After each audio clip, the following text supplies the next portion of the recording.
Imagine walking through medieval Europe more than 1,200 years ago and suddenly seeing an elephant, not in a zoo, not in a circus, but walking through the streets surrounded by astonished people. But this extraordinary animal had traveled an astonishing distance. Its story began thousands of kilometers away in Baghdad, the magnificent heart of the Abbasid Caliphate. The ruler behind this remarkable story was Harun al-Rashid, the fifth Abbasid Caliph. He ruled from Baghdad between 786 and 809, during one of the most important periods of Abbasid history. Far to the west, another powerful ruler was building his own empire.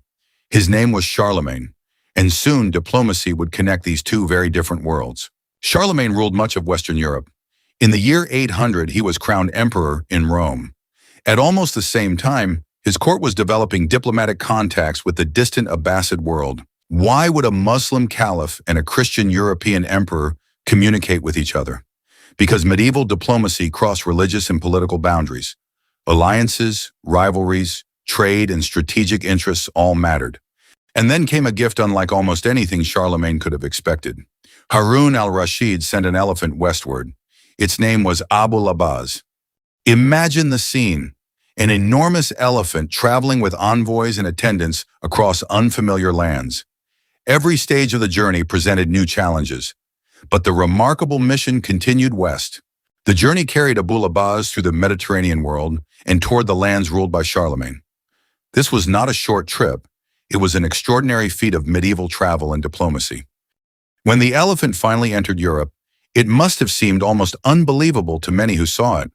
For ordinary Europeans who had never encountered such an animal, Abul Abaz was a sight unlike anything they had. Villagers gathered. People stared.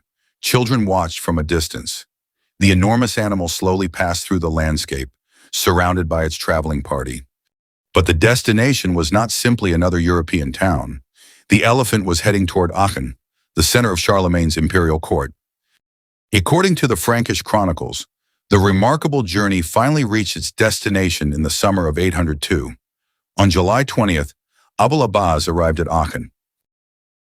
Imagine Charlemagne's court at that moment, an emperor surrounded by nobles, soldiers, and officials, suddenly confronted with an animal that had traveled from the distant world of Baghdad.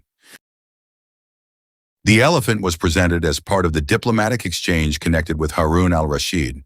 Its arrival became one of the most memorable episodes in the relationship between the Abbasid and Frankish worlds. But Abul Abaz was not the whole story. The diplomatic relationship involved envoys, messages, and other gifts. The elephant was extraordinary, but it represented something even bigger: communication between two distant powers. Baghdad and Aachen were separated by enormous distances. Yet their rulers knew about each other, exchanged diplomatic missions, and understood that events in one part of the world could affect another. Years later, Abul Abaz was still with Charlemagne. In 810, the emperor took the elephant with his forces during a campaign in the region of the Rhine. But this final journey ended tragically. Abul Abaz died during the campaign. The extraordinary animal that had traveled from the Islamic world to Europe was gone. Yet the story survived. Frankish chroniclers recorded the elephant's arrival, its connection to Harun al-Rashid, and its extraordinary journey. Centuries later, Abul Abaz remains a fascinating witness to a connected medieval world. The story reminds us that medieval civilizations were not isolated. Baghdad and Western Europe communicated across vast distances through diplomacy, trade, politics, and the movement of people. So remember Abul Abaz, the elephant who traveled from the Abbasid world to Charlemagne's Europe. Sometimes the most extraordinary stories reveal the connections between civilizations.